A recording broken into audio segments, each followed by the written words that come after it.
Shalom. Mau jadi orang hebat dan kuat?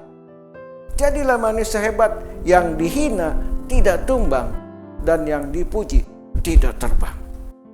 1 Tesalonika 2 ayat 2 bilang, tetapi sungguh pun kami sebelumnya seperti kami tahu telah dianiaya dan dihina di Filipi, namun dengan pertolongan Allah kita, kami beroleh keberanian untuk memberitakan Injil Allah kepada kamu dalam perjuangan yang berat.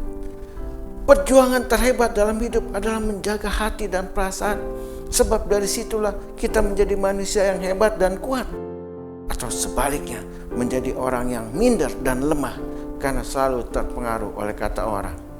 2 Korintus 6 ayat 8-9 bilang, ketika dihormati dan ketika dihina, ketika diumpat atau ketika dipuji, ketika dianggap sebagai penipu namun dipercayai, sebagai orang yang tidak dikenal namun terkenal, sebagai orang yang nyaris mati dan sungguh kami hidup sebagai orang yang dihajar namun tidak mati. Kebanyakan orang sukses dan berhasil dalam berkarya adalah orang yang tahan banting alias tidak terpengaruh oleh kata orang. Malahan segala hinaan dan caci maki menjadi alat yang memotivasi diri menjadi semakin kuat dan berkembang, bukan sebaliknya. 2 Korintus 6 ayat 10 bilang, sebagai orang berduka cita namun senantiasa bersuka cita, sebagai orang miskin namun memperkaya banyak orang, sebagai orang tak bermilik sekalipun kami memiliki segala sesuatu. Sebagai manusia normal, emosi dan perasaan memang ada, namun kita harus bisa mengendalikan dan menguasainya, sebab kebahagiaan dan kebanggaan datangnya bukan dari situasi dan keadaan, namun dari dalam hati kita.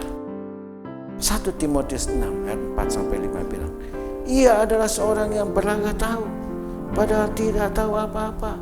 Penyakitnya ialah mencari soal dan bersilat kata yang menyebabkan dengki, cedera, fitnah, curiga, percekcokan antara orang-orang yang tidak lagi berpikiran sehat dan yang mengira kehilangan kebenaran, yang mengira ibadah itu adalah suatu sumber keuntungan.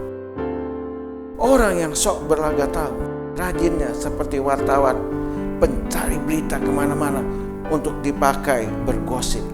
Hidupnya pasti tidak nyaman dan tentram, selalu galau dan kehilangan damai sejahtera.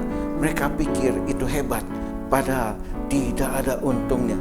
Lihat saja buah kehidupannya, keluarganya berantakan, usahanya kacau balau, bahkan pada akhirnya mereka dijauhi banyak orang. Mari saudara, berubah.